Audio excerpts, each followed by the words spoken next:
Assalamualaikum warahmatullahi wabarakatuh. Perkenalkan, nama saya Deva Saputra, mahasiswa dari Institut Al-Ma'arif Waikanan, Fakultas Tarbiyah, Prodi PGMI. Baiklah, video ini saya buat untuk memenuhi tugas dari dosen pengampu Bapak Ahmad Tabiin MPD, yaitu saya akan menceritakan Perang Khandaq atau sering juga disebut dengan Perang Parit. Perang Khandaq atau sering juga kita sebut dengan Perang Parit. Pada masa sekitar tahun 1627 Masehi atau pada tepatnya pada tahun ke-5 Hijriah, itu terjadi perang besar-besaran, yaitu antara kaum muslimin dengan kaum Quraisy. Nah, perang tersebut itu kaum muslimin hanya berjumlah sekitar 3.000 orang, sedangkan kaum Quraisy itu sekitar 10.000 orang. Bayangin coba secara logikanya kita secara logikanya mikir 10.000 orang melawan 3.000 orang itu apa seimbang gitu? Enggak kan?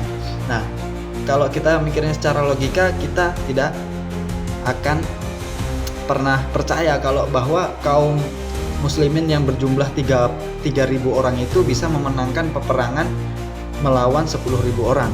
Nah, pada masa itu Perang Khandaq itu seketika Rasulullah mendengar akan terjadinya perang, yaitu kaum Quraisy atau suku-suku Arab yang membenci kaum muslimin, itu Rasulullah tidak panik ketika mendengar kabar tersebut. Nah, sebelum kita lanjut ke ceritanya, kita akan membahas gimana sih caranya, kok bisa sih Rasulullah itu mengetahui bahwa akan adanya peperangan atau kaum Quraisy itu akan menyerang kaum muslimin di Madinah. Nah, cerita itu bocor kepada intelijennya Nabi Muhammad. Siapa sih intelijennya kaum Nabi Muhammad itu? Nah, intelijennya itu adalah malaikat Jibril. Jadi malaikat Jibril itu bercerita kepada Nabi Muhammad bahwa kaum Quraisy itu akan menyerang kaum muslimin di Madinah. Nah, ketika mendengar peperangan itu, Nabi Muhammad itu tidak panik sama sekali gitu. Pada masa itu Nabi Muhammad langsung mengumpulkan para kaumnya dan para sahabat-sahabatnya untuk bermusyawarah, gimana sih kita cara menghadapi kaum Quraisy dengan berjumlah sekitar 10.000 orang, sedangkan kaum kita cuma 3.000 orang. Gimana sih caranya? Ketika lagi bermusyawarah kan, udah pusing cari-cari, adalah salah satu sahabat Nabi Muhammad, yaitu Salman Al-Farisi. Nah, ketika sedang bermusyawarah adalah ada satu sahabat Nabi Muhammad itu mencetuskan ide apa?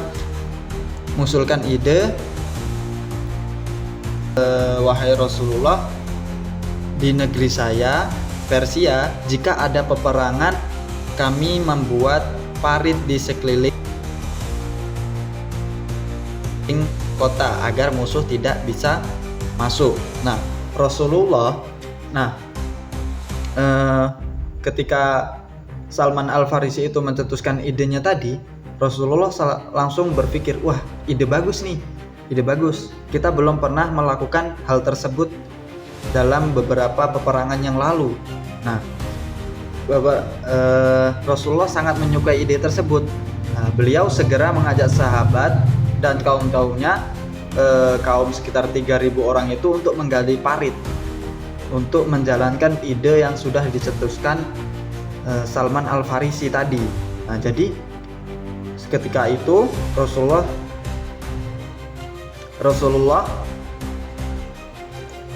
menyeru pada sahabat-sahabat Nabi dan kaum-kaumnya untuk menggali parit tersebut kan.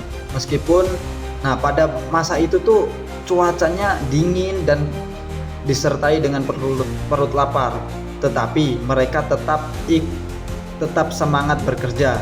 Tidak lupa Rasulullah pun ikut turun tangan menggali tanah, mengangkat batu dan memberi semangat kepada para sahabatnya. Nah, jadi setelah menggali, beberapa hari kemudian parit besar pun selesai digali. Ketika pasukan musuh datang, mereka sangat terkejut. Wah, kok ada parit di depan kita ini? Mereka tidak bisa menyeberangi. Musuh lari ke sana, lari ke sini untuk melihat apakah ada jalan pintasnya untuk melewati parit ini. Ternyata tidak. Jadi ketika musuh datang itu mereka sangat terkejut kan. Mereka tidak bisa menyeberangi parit itu dan semua rencana serangan mereka pun gagal. Hari demi hari berlalu, mereka kelelahan dan kekurangan makanan dan akhirnya mundur tanpa pertempuran besar. Nah, jadi cuma gara-gara ada parit besar, jadi musuh itu tidak bisa menyeberangi. Saking banyaknya pasukannya tadi 10.000 orang, bayangin coba 10.000 orang itu dengan sudah beberapa hari di situ tidak menemukan jalan keluar. Akhirnya pertempuran itu kaum Quraisy itu mundur gitu karena kekurangan air, sudah kelelahan, kekurangan makanan dan akhirnya mundur tanpa pertempuran besar.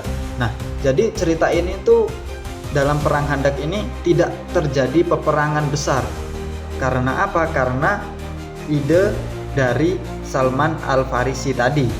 Nah, kalau dari situ ketika kaum Quraisy itu mundur, kaum muslimin pun bersyukur kepada Allah, mereka menang bukan karena jumlah mereka yang banyak, tetapi karena kreativitas, kerjasama dan keimanan yang kuat.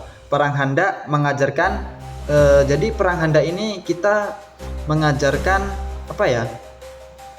bahwa dengan berpikir cerdas dan bekerja sama, tantangan sebesar apapun itu bisa dihadapi dengan baik. Jadi nggak harus semua masalah diselesaikan secara kekerasan atau gimana lah. Nah, jadi perang besar kita bisa menyimpulkan bahwa perang Khandaq itu menunjukkan bahwa kreativitas, kerjasama dan keimanan adalah kunci untuk menghadapi tantangan besar. Dengan ide cerdas dari Salman Al-Farisi menggali parit dan semangat gotong royong kaum muslimin, Madinah berhasil diselamatkan dari serangan musuh. Rasulullah SAW juga memberi teladan dengan ikut bekerja dan memimpin dengan bijak. Dari kisah ini kita belajar bahwa persatuan, semangat kerjasama dan percaya kepada Allah dapat membawa kemenangan meskipun kita dalam keadaan lemah atau jumlahnya dikit. Jadi kalau kita secara logika nih, kita tidak masuk akal nih. Bayangin coba 3.000 bermusuh dengan 10.000 orang. Tapi karena keyakinan kita, karena kekompakan kita bisa menghadapinya dengan mudah. Contoh nih, kalau kita mematahkan satu lidi kita patahkan itu bakalan mudah. Tetapi apabila lidi itu banyak, ada 1.000, kita akan sulit untuk mematahkannya. Nah, dari situ kita bisa menyimpulkan bahwa kekompakan dan kerjasama bisa menghadapi masalah itu dengan baik. Mungkin cukup sekian cerita perang Khandaq, perang secara singkat yang bisa saya ceritakan kepada teman-teman dan para penonton lainnya.